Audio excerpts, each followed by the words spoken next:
Good morning, good afternoon, good evening. This is Dr. Nelson Ogunshakin, the CEO of FIDIC.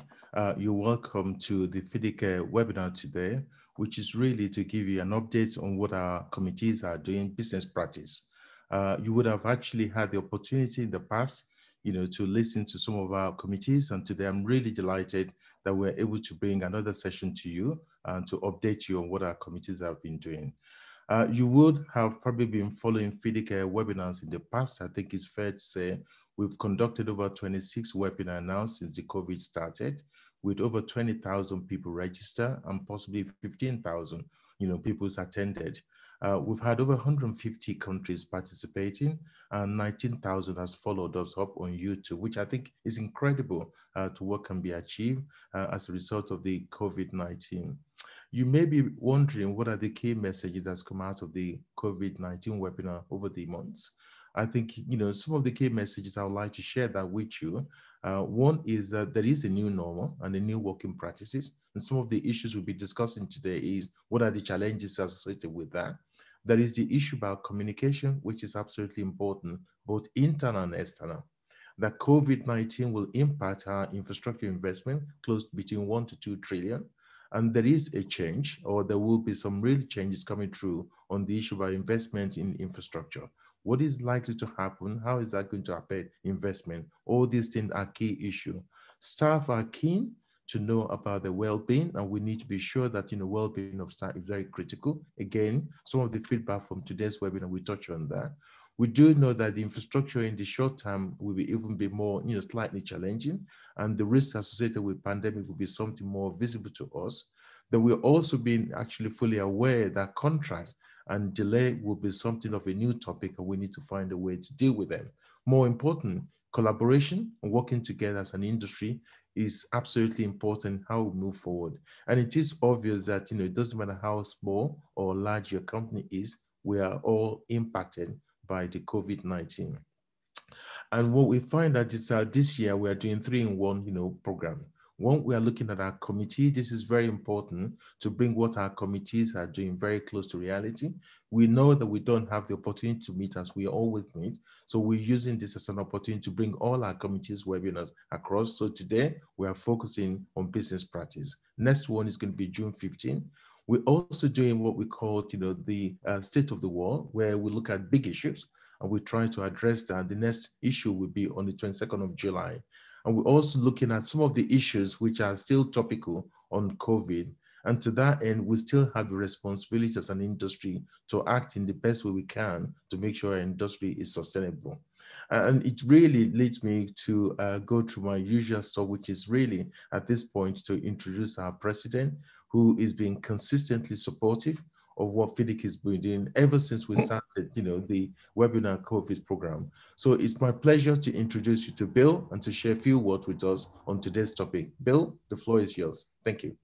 Thank you, Nelson. And first of all, I'd like to thank you and your very hardworking Secretariat staff for putting these webinars together.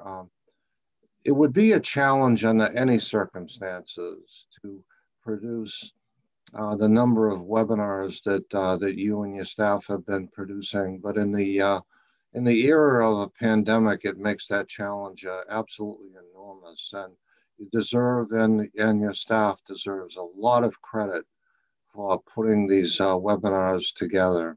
As you mentioned in your opening remarks, one of the benefits to FIDIC, and I believe to the entire profession, that's occurred in the last year and a half during the pandemic, is we've been able to reach out to over 20,000 stakeholders in our industry. That's probably more than we've ever connected with. And it's our sincere hope that now that we've made these connections and contacts, that we keep those connections viable as we move into hopefully more normal times. I would also like to thank the Business Practices Committee under the leadership of Andrew Reed for all of the fantastic work that they've been doing over many, many, many years. And particularly, I'd like to thank them for putting together this webinar today, where we're going to hear thoughts on the response to the COVID-19 pandemic in a series of ways. Some statistics on markets, some ideas that have been generated about best business practices internally, how we're dealing with facilities, the kinds of things we're learning. And I think we've been learning a lot of very good things that will improve the profession as we move forward. And we're also here a little bit about what people think about the external market situation. I think we all have been through change in our lives, and whenever we are experiencing change, it sometimes can make it difficult to adjust. I think all of us have to adjust to the changes that are coming. And I'd sort of close with one thought is we really don't absolutely know all of the impact of COVID-19 on the changes to our professional practice. But we do know with a high degree of certainty that things will change. It'll just be what those changes are might be a little bit difficult to predict. And so the message is we need to be flexible. We need to communicate with each other and be prepared for the unexpected. So once again, thank you for everyone who's participating today. And finally, thank you for everyone who's listening in on these very good webinars. So with that, back to you, Nelson. Thank you very much, Bill, for that very quick intro and your thoughts on the subject. I couldn't say it any really better than the way Bill has put it. And business practices being one of our outstanding committees under the leadership of Andrew Reid, who goes without saying that forget the time zone difference, all the way in New Zealand, put the energy into it, make sure the output of that particular committee is visible. And I'm so proud of what you've done since you took up the leadership of the FIDIC business practice. So without further ado, I'm going to ask Andrew to take the floor, who will probably do the introduction more properly and also introduce his panelists. So Andrew, the floor is yours. Thank you, Nelson, and thank you, Bill, for your introductions. And welcome to all who are listening to this webinar live and to those who will listen to the YouTube recording as well. The format for the webinar will be generally as follows. I'll provide you with a short introduction, and then each of the panelists will present particular aspects of the Business Practice Committee's Best Business Practices in a COVID World project. I'll introduce each panelist before they present. We will hold 2 polls during the webinar with 2 simple questions for you all to answer. Once all the panelists have finished, there will be an opportunity for questions, which I'll present to the panelists. Your questions can be entered into the chat at any time. And now for the first poll question. We'll start with a question. Barbara. So where are you located? Simple question. If you'd like to answer that, send it through and then we'll carry on. So while that's happening, I'll tell you a little bit about myself and also about the Business Practice Committee. I'm a director of a small consulting electrical engineering company based in the South Island of New Zealand, which, for those of you who do not know, is to the south and east of Australia in the South Pacific. I'm a chartered professional engineer with 35 years experience and have been involved with the business and profession of engineering in New Zealand for nearly 20 years. I'm presently a board member of CAS, a risk and liability advisor and insurance provider to many New Zealand consulting engineering companies. I continue to be actively involved in both the engineering profession and consulting engineering industry within New Zealand in many varied capacities. I attended my first FIDIC conference in 2006 as president of FIDIC Member Association ACE New Zealand, joined FIDIC's Business Practice Committee in 2010, and became chair of the committee in 2015. FIDIC's Business Practice Committee's primary functions are to monitor and identify changes in business practices and innovations on a global basis, identify issues to which FIDIC should contribute original work or can contribute, and coordinate and present existing global knowledge. To develop FIDIC's value proposition for business practice in the consulting engineering industry, and advise the FIDIC board and secretariat on all aspects of business practice in the global consulting engineering industry. Business Practice Committee projects have included FIDIC's Guide to Practice, which outlines what is involved in the business of a professional services firm. We have a guide to quality-based selection, FIDIC's primary method of consultant selection. We have a guideline for the selection of consultants, definition of services guidelines for civil and building construction, and contractor selection guidelines. The committee's present projects include guidance on how to improve project outcomes when using quality cost-based selection, and the one we are to talk about in this webinar, best practices in a COVID world. This project fits quite clearly with our first primary function, to monitor and identify changes in business practices and innovations on a global basis. It also fits with FIDIC's philosophy of sharing best practice worldwide. The impacts that COVID-19 has had on our lives and our businesses have been significant, and unfortunately, we expect these to continue for some time. Before we talk about the impacts of business, we would like to offer our condolences to those who have lost loved ones due to COVID or who are suffering the long-term effects of COVID. Our thoughts are with you. In this webinar, we'll look at how we initiated this project, some of the challenges we have faced, the findings of the first 3 questionnaires, and where we plan to go from here. In a moment, Chris Newcomb will outline some of the challenges we faced gathering the information and the process we followed for the bulletins and why. We'll then hear from Catherine Karak-Sanis, Kyung-Soo John, and Michelle Kruger, who will provide an overview of the findings to date, respectively looking at Bulletin 1, which looked at workplace challenges, Bulletin 2, internal business cycle challenges, and Bulletin 3, external business environment challenges. Kairu Kariya will then outline our plans for future bulletins. The questionnaire for Bulletin 4 is being finalised at present and is looking at social employment impacts. The panellists may also summarise the impacts that they have seen within their own businesses and countries. Before I ask our panellists to speak, I'll provide a short overview of the situation in my home country, New Zealand. We are fortunate that we are an island country with a government who has taken the approach of eliminating the virus wherever it occurs. Consequently, we have been able to control our borders and manage the process for all those who wish to enter the country through enforced isolation for 2 weeks. We've recently opened travel bubbles with Australia and the Cook Islands, which are allowing freer travel. Outbreaks, however, in any of the countries do see border closures.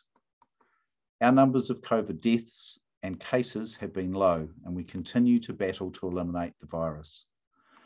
We have faced a single whole-of-country lockdown during March, April and May 2020. And whilst we have had a couple of short lockdowns in our largest city, Auckland, since, the majority of the country has and lives in relative normality. The government provided financial support for business and initiated a program of so-called shovel-ready projects to keep the country moving. Our member association, ACE NZ, collaborated with Engineering New Zealand, our professional body, to have regular Zoom catch-ups for company leaders to help share the issues we are seeing both internally and externally to our businesses. Whilst less regular, these industry catch-ups are still popular today. Today, most consulting engineering companies are busier than they expected to be at this time last year, and consequently, there is a shortage of skilled staff. During lockdown, businesses were forced to work from home, and many have continued this practice, with many staff continuing to work flexibly. This need to work remotely has reinforced the importance of good systems and processes for managing communications.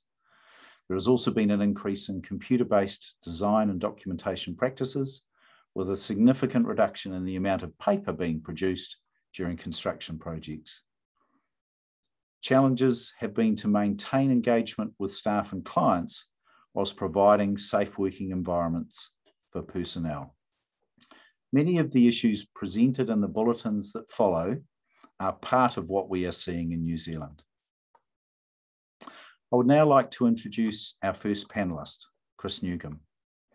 Chris leads the pandemic-related business practices task group on behalf of the Business Practice Committee and is the driving force behind the project. Chris has over 50 years' experience in consulting engineering in Europe, North Africa, Africa, South America, and Southeast Asia. He specialises in pipelines, highways, land development, and land titling, and spent 16 years as Chief Executive and Chair of McElhaney Limited, Canada's oldest consulting engineering firm based in Vancouver. Chris also chaired the boards of the Associations of Consulting Engineering Companies of British Columbia and Canada, and served on the FIDIC Board of Directors for 4 years, during which time he was active in the task group to improve member association subscription fee model and was responsible for liaison with FIDIC Young Professionals Group. Operating as Chris Newcomb Consulting, Chris currently undertakes assignments for various consulting engineering firms and provides expert opinion in engineering and construction litigation. He also serves on the Discipline Committee of the British Columbia Professional Engineers Association and on the FIDIC Business Practice Committee, where obviously he leads this task group. Before I finally pass over to Chris, a reminder that we will be taking questions from all of the panellists at the end, so I encourage you to submit them via chat as we go through. Chris, over to you. Thank you, Andrew. Good day, everyone. I'm speaking to you from Vancouver, Canada, and my role today is to describe to you the process we followed in collecting data and preparing the bulletins. As I speak, I'll be asking FIDIC to put up a couple of slides to help anyone in the audience that doesn't have English as their first language. Now, the concept of producing periodic bulletins on different aspects of the COVID pandemic was born out of internal discussions that we had at the Business Practice Committee. Our task group, as you heard from Andrew, has now conducted 3 questionnaires and produced 3 bulletins, and Bulletin 3 was just published last week. And in fact, questionnaire 4 will be going out to all of you next week. The next 4 speakers following me will each speak to each of these 4 questionnaires. I see the first slide is up. And because we've completed questionnaires 3 times already, the process has become quite well refined. Our task group comes up with the questionnaire topics and prepares each questionnaire. In doing so, we try to design questions that will provoke leaders in our industry to think about the issues that they might not have considered before. Once the questions have been prepared, FIDIC has a very good mechanism for conducting online surveys, which starts with adapting the questionnaires to an online format. FIDIC also has a very large mailing list of member firms to which the questionnaires are sent, as well as asking the country member associations to promote the questionnaire among their membership. We intentionally maintain a short duration of about 2 weeks for the questionnaires to be returned, because we want the delay between each questionnaire and the bulletin to be as short as possible, so that we're responsive to the fast-changing dynamic of the COVID crisis. However, we do know that online surveys by associations all over the world usually have a very low response rate, and there are many reasons for this. Association emails are often intercepted by spam folders. It can be very challenging to keep mailing lists up to date.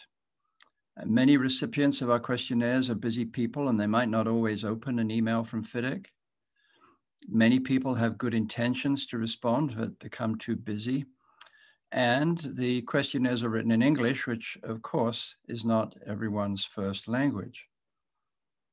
So knowing all of this, we came up with a couple of ways to improve the response rate. First of all, each of the members of the task group formed what we call brain trusts from their personal networks, each consisting of up to a dozen influential leaders in each of their countries.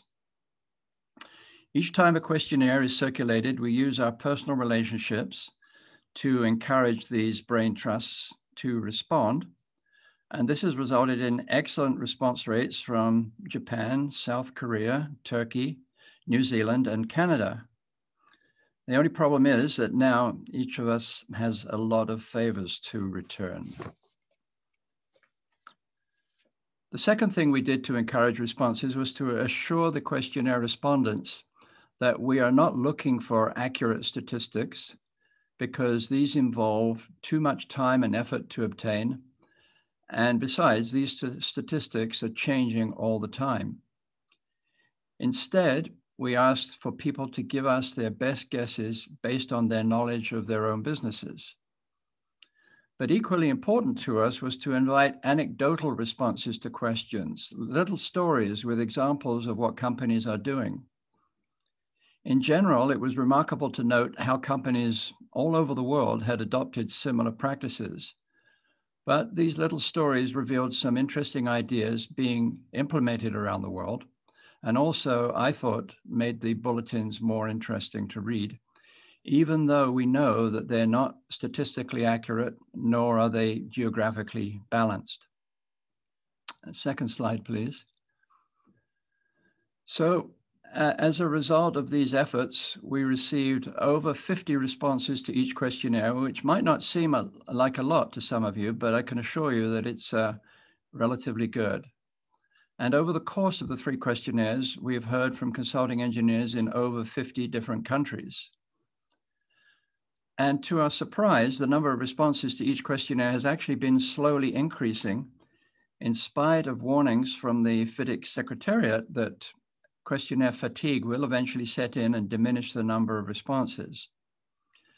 We're hoping to continue issuing questionnaires and preparing bulletins until either questionnaire fatigue really does set in, or until the COVID pandemic is well and truly over, whichever of these comes first.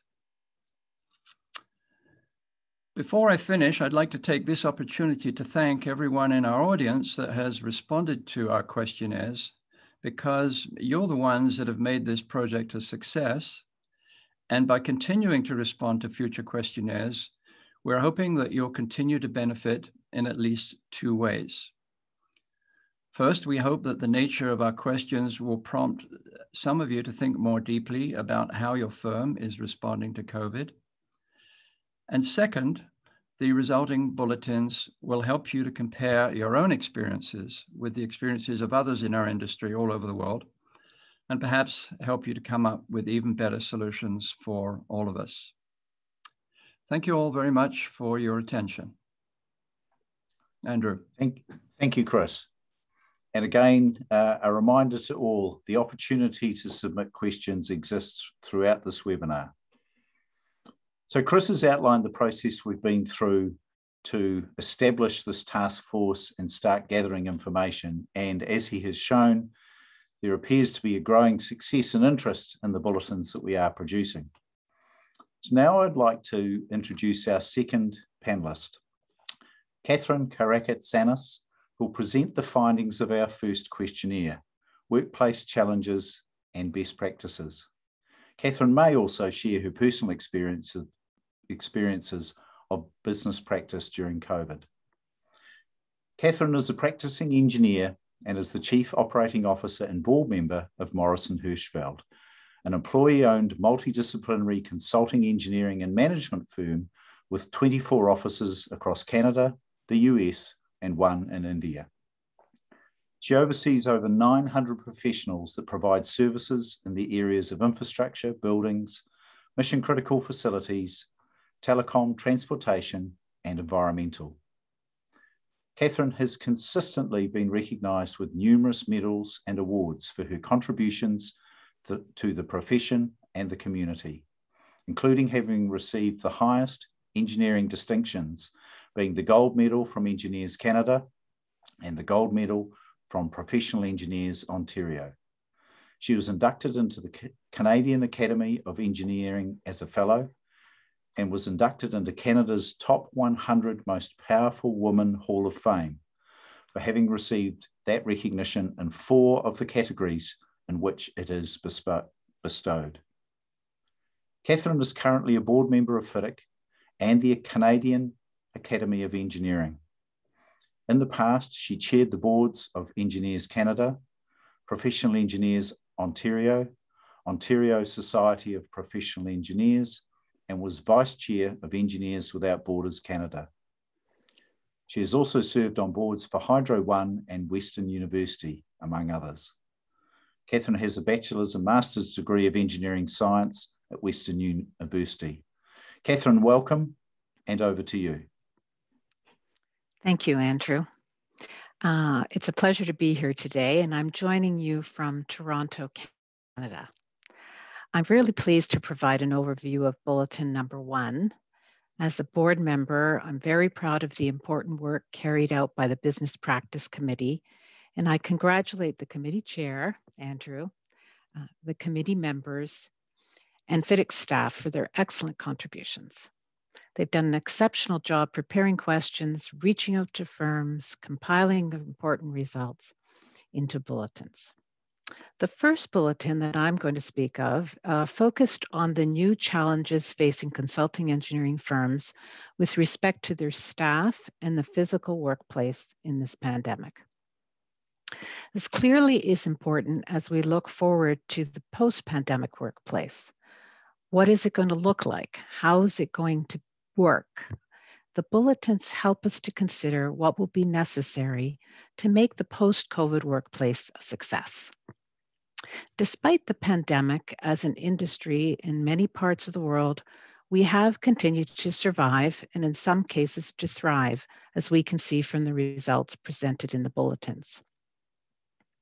The first topic addressed in this bulletin was the extent of work being carried out from home or telework. Most employees of design firms have been working from home during the peaks of the pandemic waves, since many firms were already invested in technology, and since much of the work can be done remotely. The extent of telework was dependent on the extent of the lockdowns that were in place in a region. In much of the world, 70 to 90% of the staff are working from home. In countries where lockdowns were not as severe, it was not as high. For example, in Japan and New Zealand, only about 50% were teleworking, while in South Korea, the figure was barely 10%. This provides some insight into what we may expect post-COVID. In other words, not a full return to the office, but a partial or hybrid model. Work done partly at home and partly in the office. So we will need to prepare for that. The second topic focused on the physical office space. When staff have been surveyed, the majority want to continue to work from home in some capacity. In other words, the hybrid model I mentioned. So what does this mean in terms of the physical office space? Will we need more or less space? Many firms, regardless of geography, reported that they will either decrease space or delay in acquiring more. The 5 firms that participated from South Korea were the only exception in our study, indicating a strong preference for office-based work. Larger firms are looking to reduce space, cut costs, and convert remaining areas to collaborative space, and maybe implementing staggered hours or office hoteling.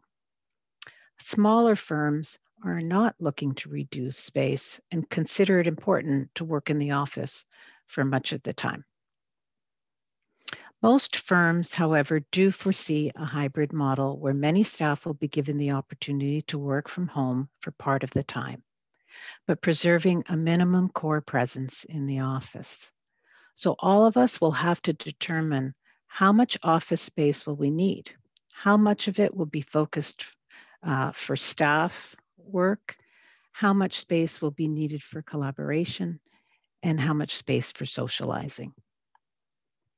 The third area in the bulletin was related to communications with employees and performance evaluations. Since many firms prior to the pandemic were already adopting new communications technologies such as Zoom and Teams, the question here was, how have corporate communications to staff fared during the pandemic? Most firms reported that corporate communications with employees are doing quite well. And that's because of an increased emphasis on communications to staff, with a lot of two-way communication, such as town halls. The question is, will all of this communicating to staff have raised their expectations so that this additional effort will have to be maintained after the pandemic is over? At the project level, communications seem to have become more formalized with scheduled meetings instead of relying on impromptu discussions that would happen in a physical office.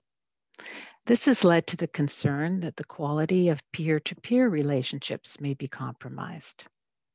And with regards to performance evaluations, it was noted that employees with strong communication skills and the ability to work independently will likely perform better. The future state, in other words, how much time is telework and how much time is done in the office, may end up depending on the individual's capabilities as well. The fourth topic centered around employee control and procedures, like timesheet approvals and authorization levels. There doesn't seem to be an issue surrounding this area, just that more of it is being done remotely. So our employees, not surprisingly, given that they are professionals, are very productive. The fifth topic addressed in Bulletin 1 is employee independence, and independence in terms of working on their own. The concerns included the ability for young professionals to obtain the necessary oversight of the work they do and interactions and mentorship with senior colleagues. Again, each firm will have to determine how much of their employees' work can be executed at home and how much of a requirement will it be for them to come to work, regardless of what they may want. Another potential concern is that the independence may lead to isolation, which in turn may negatively impact mental health. This leads us to the final two topics, employee morale and purpose and employee mental health. In terms of employee morale and purpose, the concern expressed by the respondents centered around potentially colder social environment and the potentially negative impact that virtual communications and meetings will have on employees. They're concerned that morale, purpose, and a sense of community will suffer. So leaders must look for ways to foster social and team collaboration. The final topics concerned employee mental health. And most firms have reported higher productivity from staff, partly because of the time savings related to the absence of commuting and in-person meetings and events. But this higher productivity may come at a cost, given the increased amount of time staff are spending in front of a computer. Most firms perceive employee mental health as a concern. One large Japanese firm's staff survey showed that their staff reported improved health and less stress. So perhaps this can be achieved by more firms if some of the best practices are adopted. So it's clear that flexible work is here to stay. Employees want the best of both worlds. 73% surveyed want flexible remote work options to continue, while at the same time, 67% are craving more in-person time with their teams. A further backdrop to keep in mind when considering the new workplace is that current studies have shown that 40% of the global workforce is considering a move to a new company. So whatever we do, a thoughtful approach to hybrid work is critical for leaders looking to attract and retain talent, given the increased choices that come along with the fact that employees will no longer be necessarily tied to a physical office space. Some of the best practices and plans that were raised by the respondents concerning our staff and the physical staff include, the space will have to include a mix of space for collaboration, meetings, focus work, and some sort of social interaction. For those employees that need to come into the office for social interaction or work, the office has to be safe and welcoming. If the pandemic is not fully eradicated, we'll have to implement high standards of sanitation, ventilation, and distancing. Some office space obviously will include the home office, so companies will have to make sure that people have equipment and supplies and a good internet connection. And many agree that we'll have to keep focusing on two-way communication between leadership and staff. Training will be important and access to online education. And to avoid digital burnout from being in front of a computer for long periods of time, we'll have to embrace a culture where breaks are encouraged and respected. So really, we'll have to allow maximum flexibility of hours and work location. And really, I think also lean on our consulting engineering associations to help facilitate sharing best practices like we're doing today. So thanks for letting me provide that overview, Andrew, and I'll pass it back to you. Thank you, Catherine. That was an excellent summary of Bulletin 1. And for me and for those listening, I hope we all understand that what we do individually ultimately needs to be normalised across our countries and across the world if we really want to leverage on the good resources within our companies. We don't want to be a bad outlier. It's great to be a good outlier, but the ability for firms to communicate and share best practice is something that will certainly modify our behaviours. Again, a reminder, there is an opportunity to post questions in the chat, which we'll endeavour to get to at the end. I'd now like to introduce our third panellist, which is Kyung-Soo John. Kyung-Soo is based in Seoul, South Korea, and has a PhD in civil engineering with a focus on geotechnical engineering. He has 30 years experience working for Korea Expressway Corporation and is a professional engineer in both South Korea and the state of Oregon in the US. Korea Expressway Corporation, or KEC, which has about 5,000 employees, half of whom are engineers, has an exclusive right to plan, design, construct, and maintain expressways in South Korea. Initially, Kyung-Soo was involved in the design and construction of expressways, amalgamating his theoretical and practical knowledge of bridges and geotechnical engineering. He worked with KEC's overseas division from 2012 to 2015 on projects in Brunei, and has worked in head office ever since, overseeing construction contracts. More recently, Kyung-Soo has been working to apply smart technology to the construction of expressways in collaboration with the Research Centre of KEC. Kyung-Soo has published multiple papers on geotechnical issues associated with bridge and expressway works. He joined the Business Practice Committee in 2020 and is an active participant in committee activities. Kyung-Soo will talk to us about the second questionnaire, which dealt with internal business cycle challenges and possibly with his experiences in South Korea. Kyung-Soo, welcome. Thank you, Andrew. It's a good introduction to me. And anyway, it's a great pleasure to me to participate in this webinar. And the Business Practice Committee, through the questionnaire 2, surveyed the impact on the internal business cycle challenges and the best practice. 54 senior leaders in 21 countries sent information of their firms from 1st through 17th of February. We asked 6 topics such as business volume and business profitability, staff recruitment and onboarding, project execution, client relationships, business-related best practice. The first, in the respect of business volume, 11% respondents report increase of averaging 9% in Canada, Italy, South Korea, and Spain. Government infrastructure stimulus program is a reason to maintain the business volume stable. However, they are cautious about hiring and instead increase working hours and outsourcing. 50 respondents report no change. The remaining 39% respondents report decrease of averaging 21%.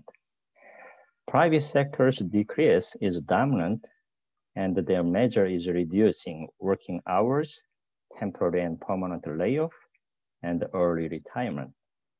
As a result, job prospects for new graduates are poor.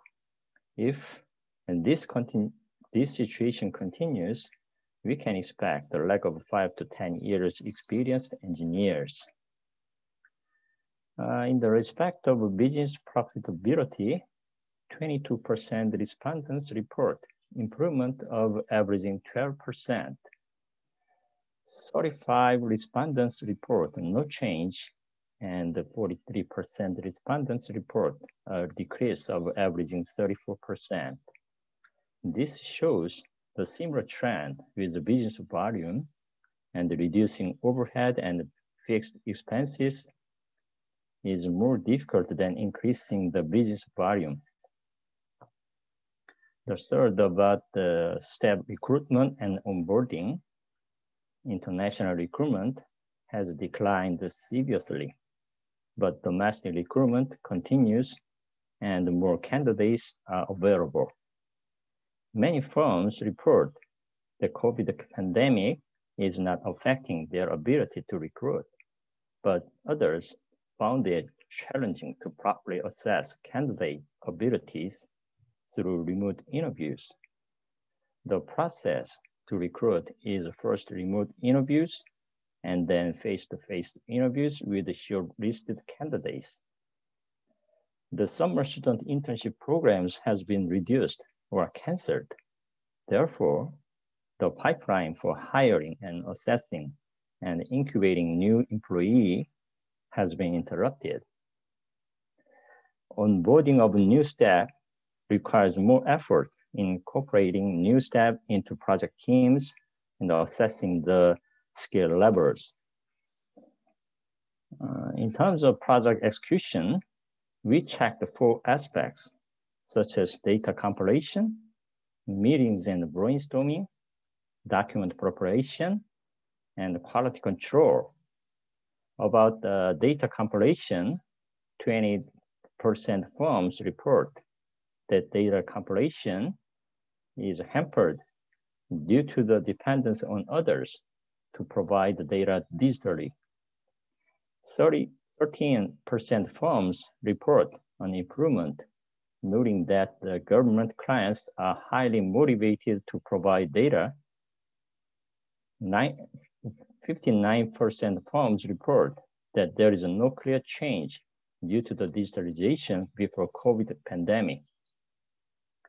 The meetings and the brainstorming are strongly affected, both favorable and unfavorable. 30% firms report favorable impact due to improvements in communication technology. 35 firms report no impact, and another 35 firms report a negative impact. They advised on increased difficulties in building trust, conveying concepts, and engaging from supporting staff. On the document preparation and quality control, 65% firms report no impact, and the remaining 35% firms are equally divided between improvement and decline. Improvements comes from the record keeping of drawing revisions, report edits, and the quality control documentation. Decline comes from more effort to supervise and check work of junior staff. Through these survey results, we can find out the consulting and engineering industry has proven to be resilient and adaptable under COVID. In respect of client relationships, firms are equally divided on whether COVID has enhanced or degraded the quality of progress meetings, technical discussions, and reporting. Favorable opinion comes from the meetings are cheaper, less time consuming, and the involving junior staff in the meeting become easy. Less favorable opinion comes from the meeting quality is low and the difficulties to appreciate the nuance of what the client is thinking and build trust. Face-to-face meeting make it easy to convey complex technical concept to the clients. Most significant negative impact has been in the correction of accounts receivable. However, in the case of the clients has electronic receivable and payment system, there is an improvement. In respect of business-related best practice, successful practices are investing in leading-edge online equipment and the technology, working from home, and the well-being of staff, centralizing quality control documentation, and automating identification of non-conformances, and retaining a high level of corporate equity as a rainy day fund. Less successful initiatives are construction site inspection, which cannot be substituted for having an eye on site, imposing a too rigid schedule for work from home, needing in-person collaboration, and the public consultation in projects in adequate home internet environment. Finally, I want to express my experience on the COVID-19 in South Korea, my country. After COVID pandemic, overseas projects, which are funded by official development assistance, are decreased. To cope with that, government economic boosting policy in infrastructure has helped. The business volume is stable. This means government policy is a key factor in maintaining business volume. Korea government has made an effort for digitalization to boost up work efficiency, and nowadays, digitalization and internet speed are satisfactory in carrying out projects. Teleconference and work from home have not been accustomed to seniors. However, the pandemic made all staff, including seniors, be accustomed to teleconference and working from home. This is a favorable aspect to junior staff, but not having a face-to-face meeting sometimes makes efficiency of the work worse and lose the opportunity to transfer seniors' experience to junior engineers. In cope with the future pandemic, we need to find out the efficient method to overcome the restriction of the site inspection with state-of-the-art technology, such as augmented reality, artificial intelligence, Internet of Things, and so on. That is my impression. Anyway, thank you for your attention. I really appreciate that. Over to Andrew. Thank you, Kyung-Soo, and thank you for an excellent summary of questionnaire 2 and bulletin 2 and the internal business cycle challenges. So obviously we need to consider looking in at our businesses and how they're performing, but also, and often more importantly, sometimes we might think we need to look outside our businesses and just look at how they're adapting to the world around us.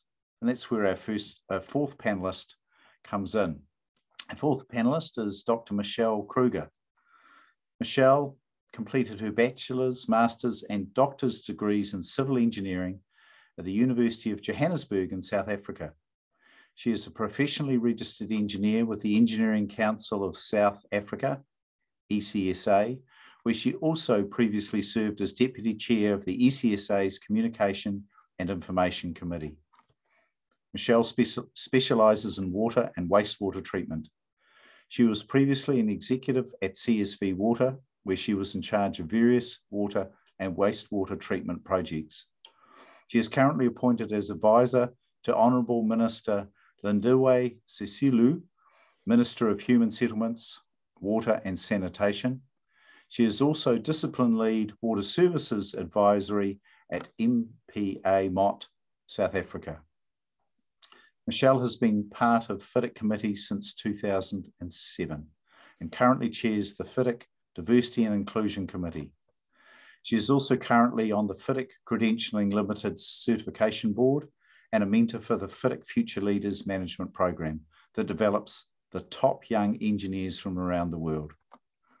Michelle is a previous board member of the Consulting Engineers South Africa, CESA, and has been involved on various CESA committees. Michelle has a great passion for engineering and for the development of young talent and women in STEM, science, technology, engineering, and maths, and hopes to make a difference through giving back. In support of this, she has written a book called The Development of Young Professionals and Women in STEM Careers, together with Dr. Hannalee Nell. Michelle will talk about the third questionnaire, which considered the external business environment challenges. Michelle, welcome. Thank you very much. And I'm speaking to you from Johannesburg, South Africa. And thank you so much to the committee for allowing me to be presenting this questionnaire. So it's looking at the external business environment. And what was fantastic news, there were 64 responses from 34 countries. So as was stated previously, the rate is actually increasing, the response rate. So you would have received Bulletin 3 in your inbox if you're in the FIDIC mailing list, but if you're not, just go to the FIDIC website and it's currently on the landing page for you to enjoy. So there's more detail than what I'm describing now, but I'm going to give you the highlights.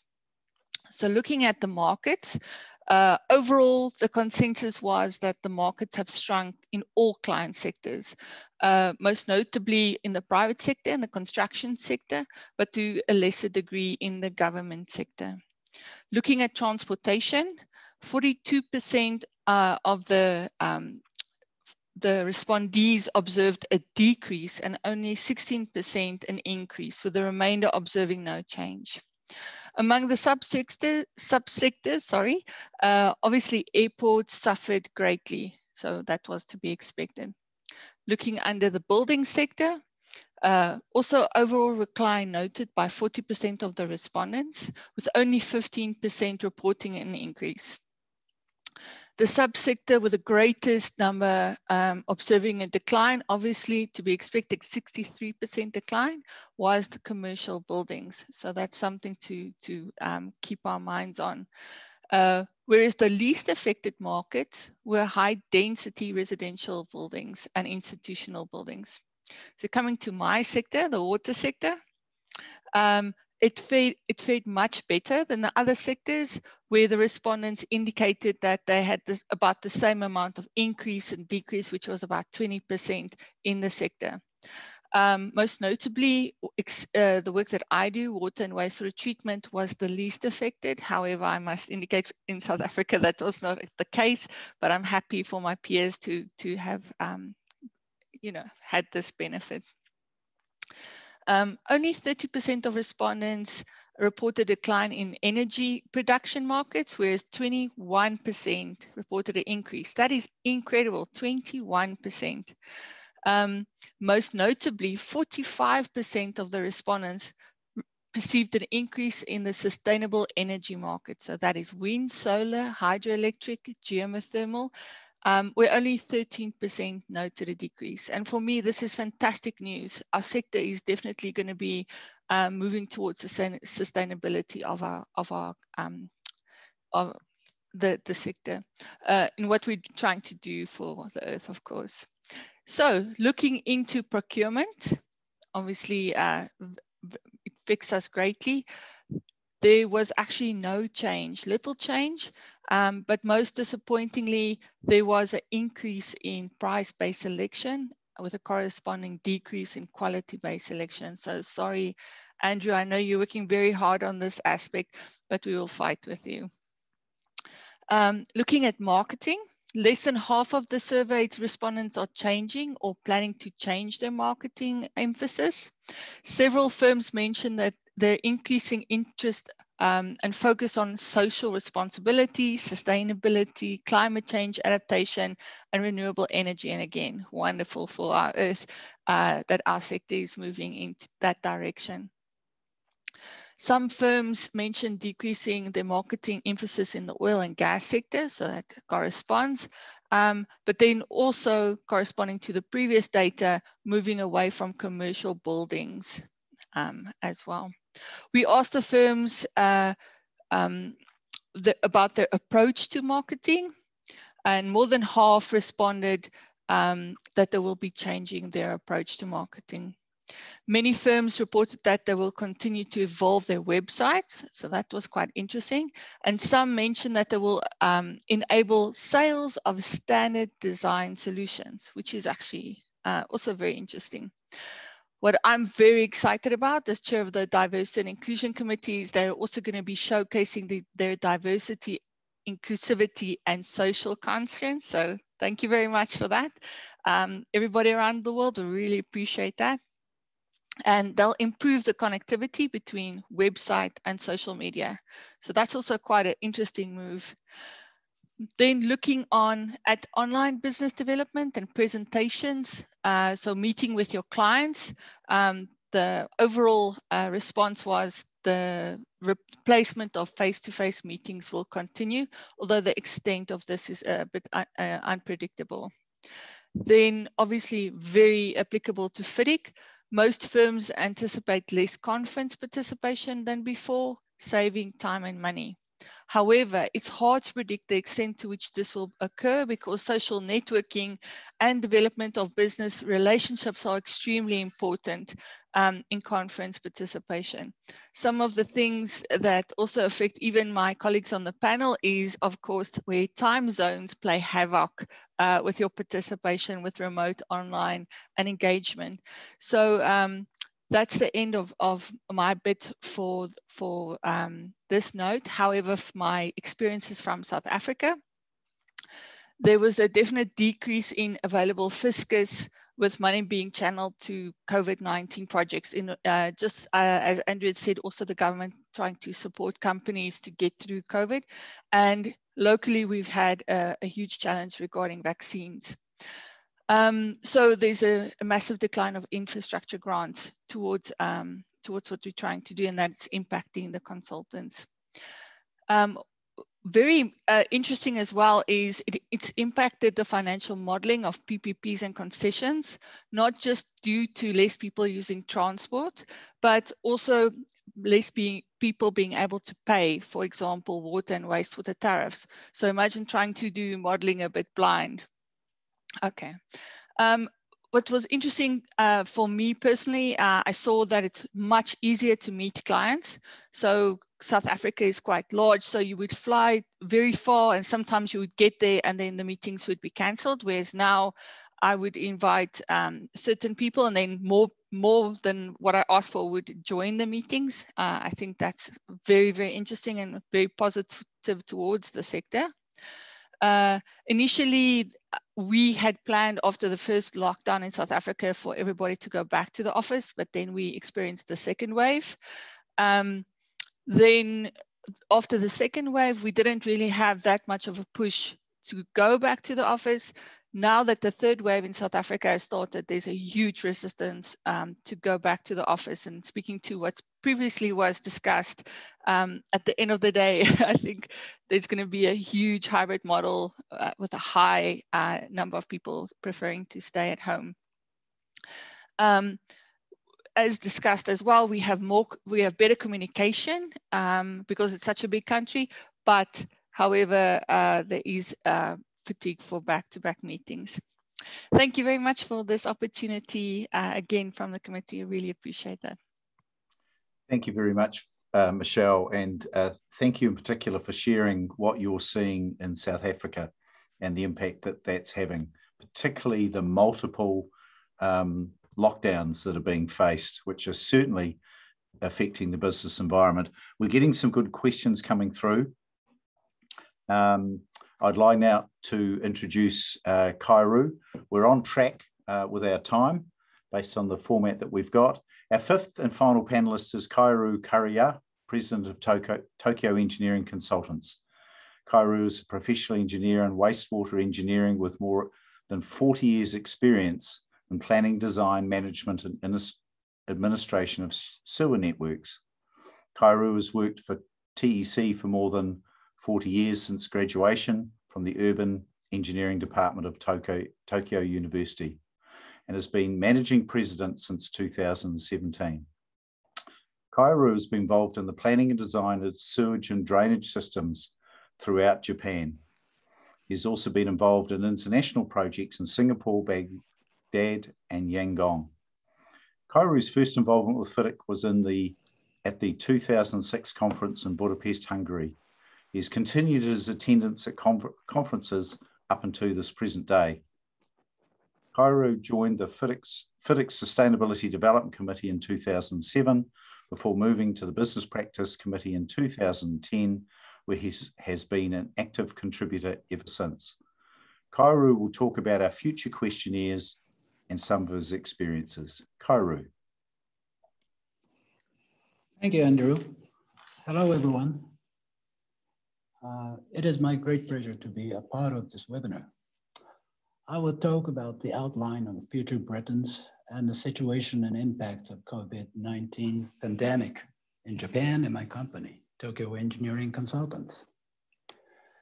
Task Group is now preparing the questionnaire for the future surveys to cover other aspects of COVID impacts, such as the social employment impacts and actions for post-COVID, for the purpose of sharing more experiences and best practices, which may be quite useful for all of us. The possible topics to be covered include the followings.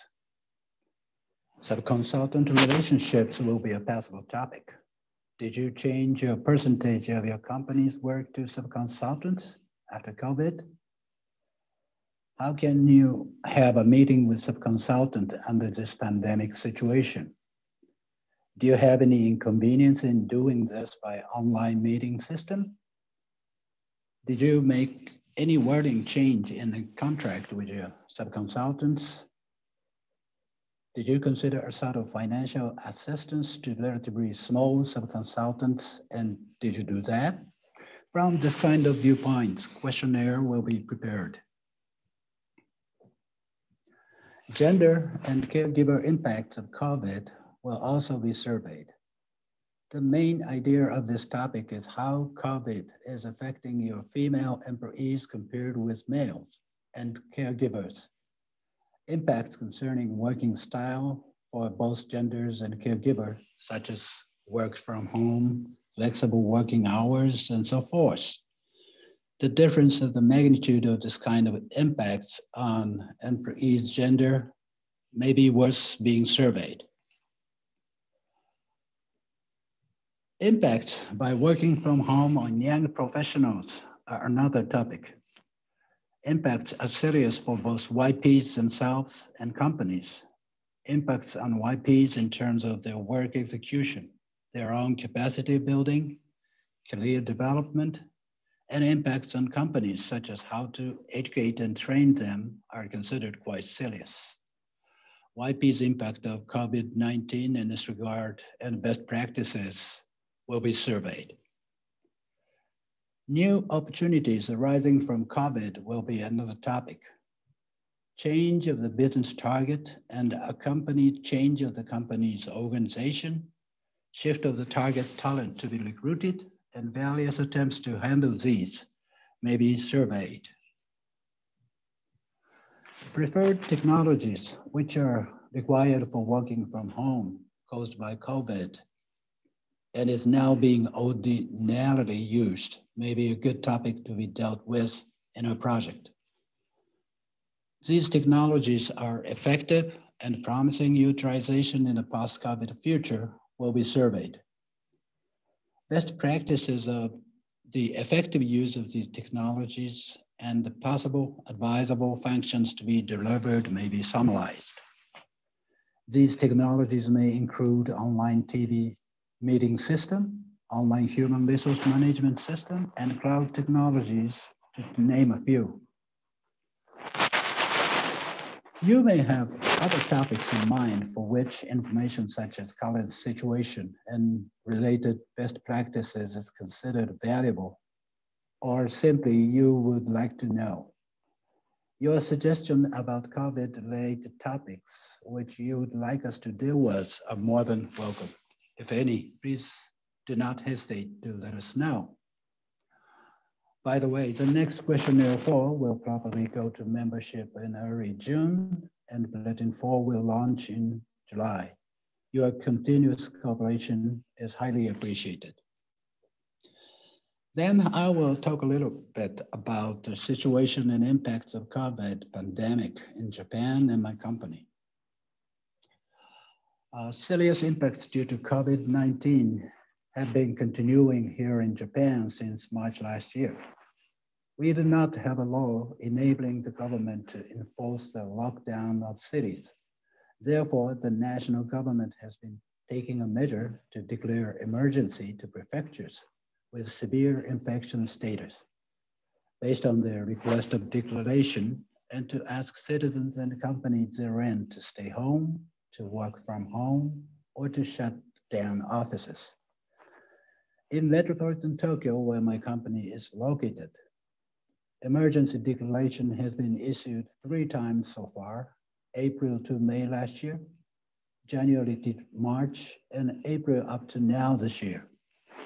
During emergency declaration periods, it is requested to companies that about 30% of employees work from home. Based on the first emergency declaration, my company has decided to employ working from home system, which is planned to be introduced several years later according to our original plan. We were not prepared for this, especially in terms of telecommunication system and security measures, appropriate working environment at home, and so forth.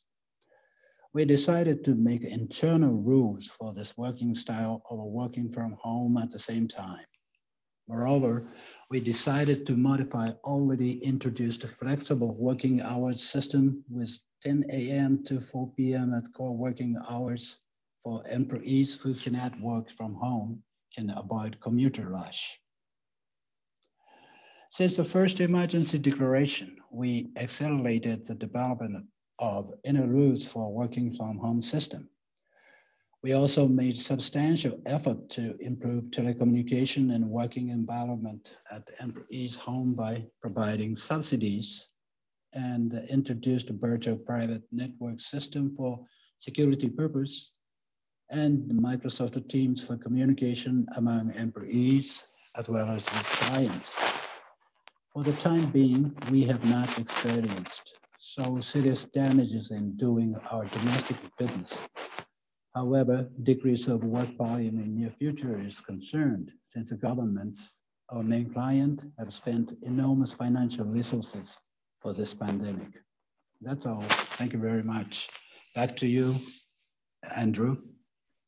Thank you, Kairu, and thank you for an excellent summary of sort of where we're heading here. And again, in the chat, I'm getting a number of questions coming in that I can see will help inform us for future questionnaires. Now, I've noted down some questions that have come in, and I'll target them. We have 15 minutes before we go to the wrap up at 25 past. So I'll target the question. The first question I'll put to Michelle, and I'm putting it to you in your role as chair of the Diversity and Inclusion Committee for FIDIC, and particularly be interested in your perspective on how hybrid working and working from home might help us make our profession a bit more welcome to those who are a bit more diverse. welcome your thoughts on that. Thank you so much, Andrew. So first of all, I think one of the best aspects of being a mom and also working from home is the fact that if you have an urgent emergency, like taking your kids to the doctor, there is that flexibility to be able to immediately respond to something like that without judgment from co-workers. But then on the other hand, one of the most frustrating things I experienced myself is homeschooling. I have a deep, deep respect now for teachers. And I definitely did not miss my calling as a teacher. So at the end of the day, one of the aspects that we need to consider, especially for those who are not able to find separate care for their children, that it does interrupt your day. So we need to be cognizant of the fact that the normal working hours might be affected. However, at the end of the day, having the options of something like Microsoft Teams, where you can see when somebody is available or not, I think that has a benefit, again, for anybody who needs the flexibility of being a mom, and even a dad.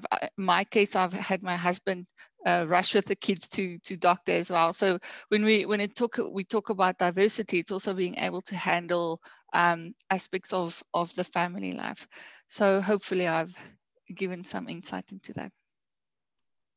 Thank you, Michelle. I think those are some very good points. And someone's introduced in the chat a concept that, not a concept, but a reminder to us that it's very hard to think about a post-COVID world. And I'm not sure that we will possibly ever be in a world that's truly post-COVID. So the things that we are talking about here are very much both items of today, but I suspect they'll be items that will change the way we behave and do our businesses in the years to come.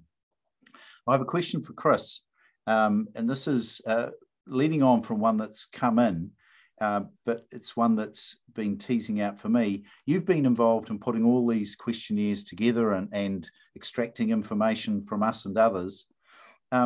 What do you think is the best thing that businesses have done in response to COVID? And maybe where do you think we could possibly have done better? What came out most strongly to me from the responses to the questionnaires was the sense of pride that came out from our industry at how well our industry has coped with the COVID pandemic. And in expressing this pride, I guess we should all have some humility, because we're kind of fortunate with the timing here. If COVID had happened 10 or 15 years earlier, we wouldn't have had the tools that we have today that have enabled us to cope as well as we have. But nonetheless, we've shown tremendous resilience and adaptability, and this really comes through in all of the responses to the questionnaires that I've seen. In addition, there's a great sense of fraternity and collaboration between firms within our industry. And this comes through in the responses to the questions as well.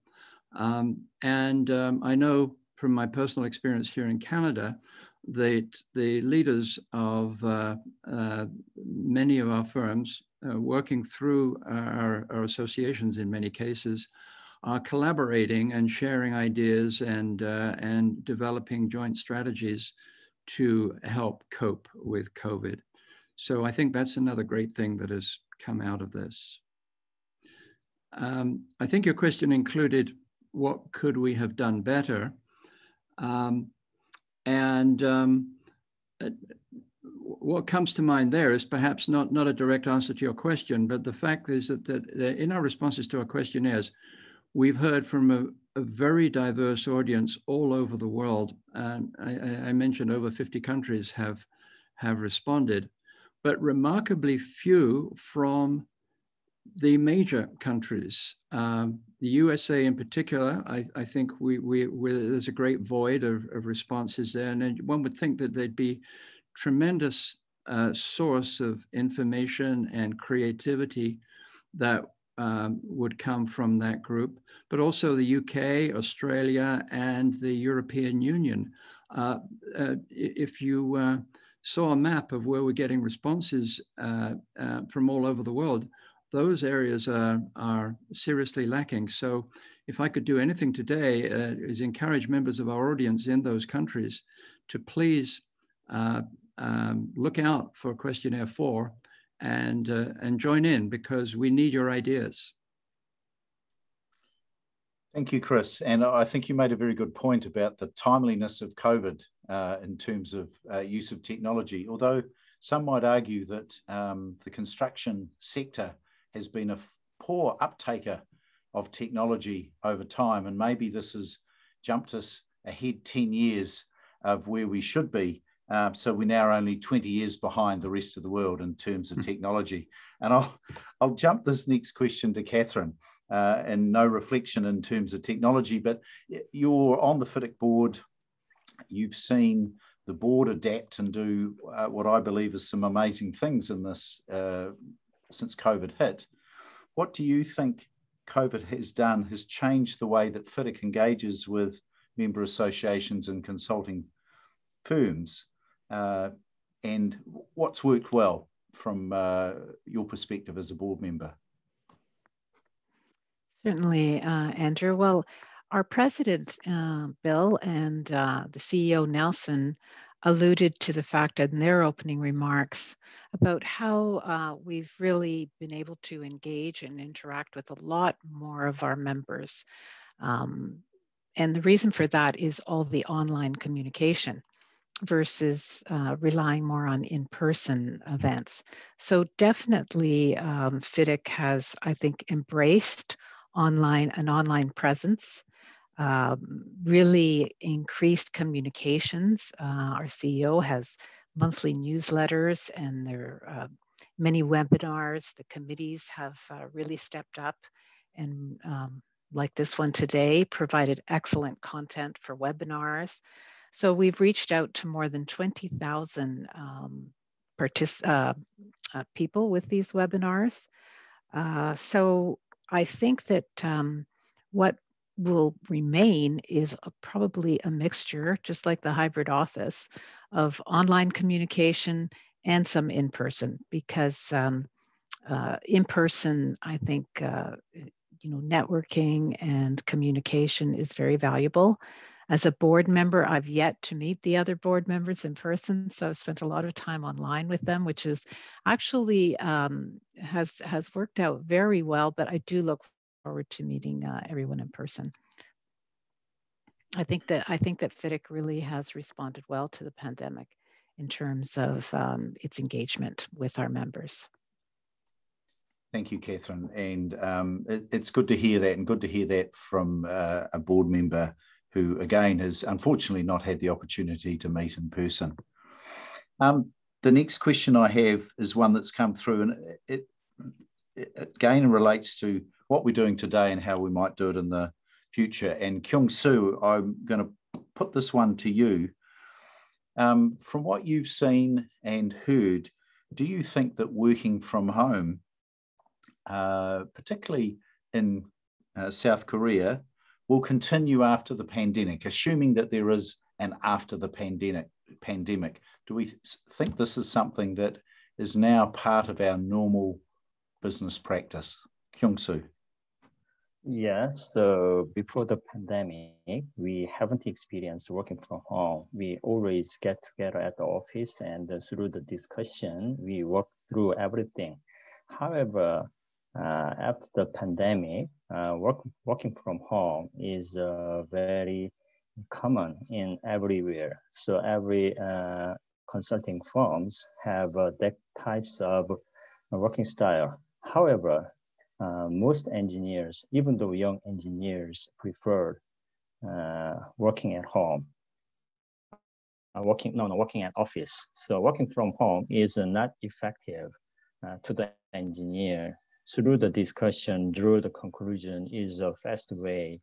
However, nowadays teleconference is more common than before. So future, another pandemic occur at the case working from home is more accustomed to the all engineers. There is a trend.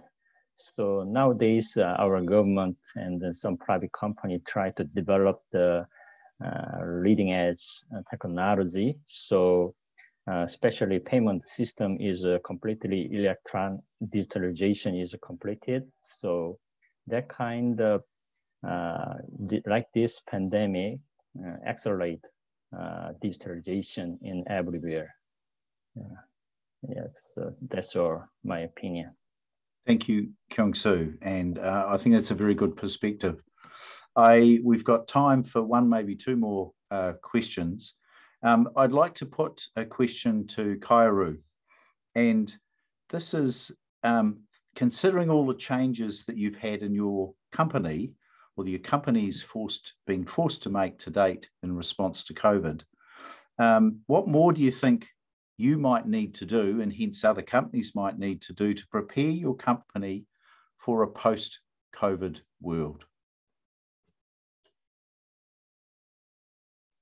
Thank you, Andrew. Yes, first thing, we should understand that we will not go back to the place where we used to before COVID. And we have to admit that the working from home system is gonna be our ordinary work style. So there are a lot of things we still have a lot of challenge to make it work. These maybe include the method of training young professionals, how to training young professionals in this kind of situation, and the method to secure a sense of unity among employees and share a company's basic philosophy, and conservation and promotion of morale among employees, and the development of methods of rating employees' performance and their management under the circumstances in which we can see them directly. I think so. That's all. Thank you very much, Kairu. There's been an interesting question here, and I think it's the positiveness of engineers coming through. From a business perspective, and I'll leave this question open to, I'll decide who to ask. What, in our opinion, has changed for the better as a result of COVID? So what has changed for the better? Michelle, thoughts? So for me, obviously, being from South Africa, the collaboration, the international collaboration within FIDIC has been phenomenal. And I'm very honored to see my committee, Diversity and Inclusion Committee, on a monthly basis, where previously it was a bit of a challenge, even though we had Skype. What's also fantastic to me, sitting from South Africa, I can see all of the FIDIC Secretariat on Teams, if they're available or not for a chat. I can have a quick chat with anybody from the credentialing board or anybody from the Secretariat very quickly, so we can respond extremely quickly from a FIDIC point of view, and from a consulting engineering point of view, if we want to ask someone a question. So it doesn't matter where anybody sits in the world, in South Africa, even across our country, I can quickly see are they available and make a quick call and get a quick response back. Thank you, Michelle. Look, we're just about out of time. I'm going to leave a question posed for all, but I'm not going to give anyone a chance to answer it. So COVID hit us pretty hard. It hit us unexpected. Just think about yourselves and your businesses. Were we really prepared for what was to come, or were we really just a bit lucky? As engineers, we are good at managing other people's risks, but sometimes we're not so good at managing our own. So just thinking about your own business practices moving forward, I'm sure COVID won't be the last big hit that we face, whether it be on a country or a global scale. And maybe as part of this best practices that we're sharing, we can consider how we can better prepare ourselves. So we've got one final poll for you. This is, have you seen any of the bulletins issued to date? If you have, great. If you haven't, by joining this webinar, you'll go on to the list, so you make sure that you receive those.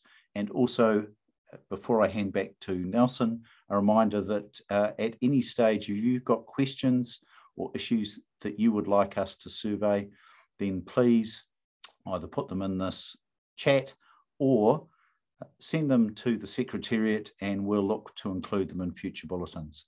Now, thank you to all panelists. I will pass back to Nelson. Nelson. Thank you very much, Andrew, for that excellent session. I was getting a little bit worried that we're going to run out of time, but in the usual engineer's way, Andrew, you pull it back very well. So well-coordinated session, which I really, really enjoy. And as we talked about in the early part of the day, we've still got about 2-3 minutes, and I might just probably, ask Bill to say a few words before we close out. I think the key point for me is we continue to deal with the committee, because one of the messages that's come out of this particular conversation is that we are using technology in an increasing manner to address the challenges that we've never thought we'd be able to deal with. It was interesting to listen to Catherine, who came on board, from the GAM last year, and up until now, she hasn't actually physically met any of the board member, but believe it or not, she's acting as a fantastic member of the board. And likewise, Michelle talked about how the team are working together. We've actually invested a lot in technology to make sure we can connect with all our MAs, all our committees, and also to make sure that at least our activities are as visible as possible. So I'm extremely encouraged about that. I do pick up a number of points which was raised by Chris Newcomb, which is there seems to be a lot of response to this questionnaire by countries in Africa, in different parts in Asia, but there's lack of response that's coming through from United States, from United Kingdom, Australia, and Europe. So we need to work hard at that. And I'm encouraged by the feedback that we need to get more and more people to participate, because the richer the feedback becomes, the more, actually we can learn from it. I'm also very pleased to hear, that the idea of going online, yes, it does have an impact, but we need to look at what does the cultural impact means on our society, on our industry. I think that message came through from, the guy from Korea. We need to look at that quite clearly. I'm also encouraged by the feedback that, we are now getting more closer to our members. Obviously, the best will be to have a physical meeting, to be able to walk in the corridor, to have a laugh, to have a corridor conversation, have coffee and tea. But the key point is at the moment, we are still challenged by the COVID. So we need to continue to collaborate to find a solution to deal with the issue. Without further ado, I'm going to go through the point that we have our next, committee webinar on the June 15. We have our online issue looking at, the state of the world coming on 22nd of July. And then we have another COVID webinar coming up on the 8th of June. So that is encouraging. Next slide, please.